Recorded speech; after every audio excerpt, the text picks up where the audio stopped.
बहुत ही मार्मिक कहानी है। थोड़ा समय निकाल कर जरूर सुनें। पति पत्नी रोज साथ में तय समय पर एक ही ट्रेन में सफर करते थे।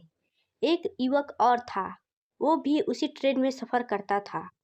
वो पति पत्नी को रोज देखता। ट्रेन में बैठकर पति पत्नी ढेरों बातें करते। पत्नी बात करते करते स्वेटर बुना करती। उन दोनों की जोड़ी एकदम परफेक्ट थी।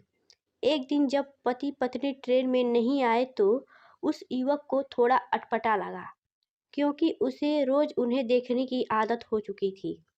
करीब 1 महीने तक पति पत्नी ने उस ट्रेन में सफर नहीं किया। युवक को लगा शायद वे कहीं बाहर गए होंगे। एक दिन युवक ने देखा कि सिर्फ पति ही ट्रेन में सफर कर रहा है, साथ में पत्नी नहीं है। पति का चेहरा भी उतरा हुआ था, अस्त व्यस्त कपड़े और बड़ी हुई दाढ़ी।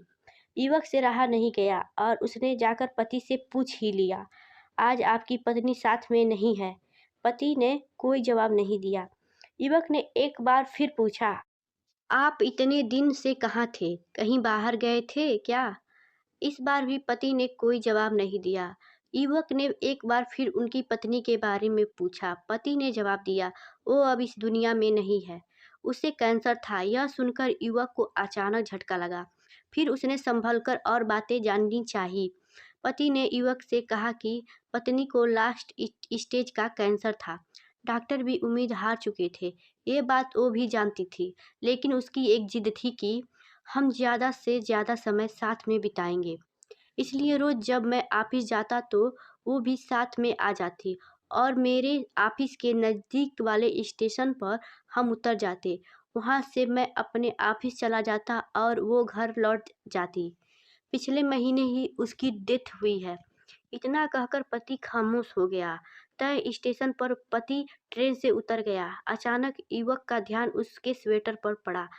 उसने देखा कि ये तो वही स्वेटर है जो उसकी पत्नी ट्रेन में बुना करती थी। उसकी एक बाजू अभी भी अधूरी थी, जो शायद उसकी पत्नी बुन नहीं पाई थी। पति पत्नी का असीम प्रेम उस स्वेटर में झलक रहा था। पति पत्नी का रिश्ता अटूट होता है, सिर्फ मौत ही उन्हें अलग कर सकती है। पत्नी अपने पति का हर सुख दुख में साथ देती है, तो पति भी पत्नी को दुनिया की हर खुशी देना चाहता है। यही इस रिश्ते का सबसे खूबसूरत एहसास है। इसलिए साथ रहते हुए भी खुशी खुशी जीवन बिताए। धन्यवाद। Like and subscribe.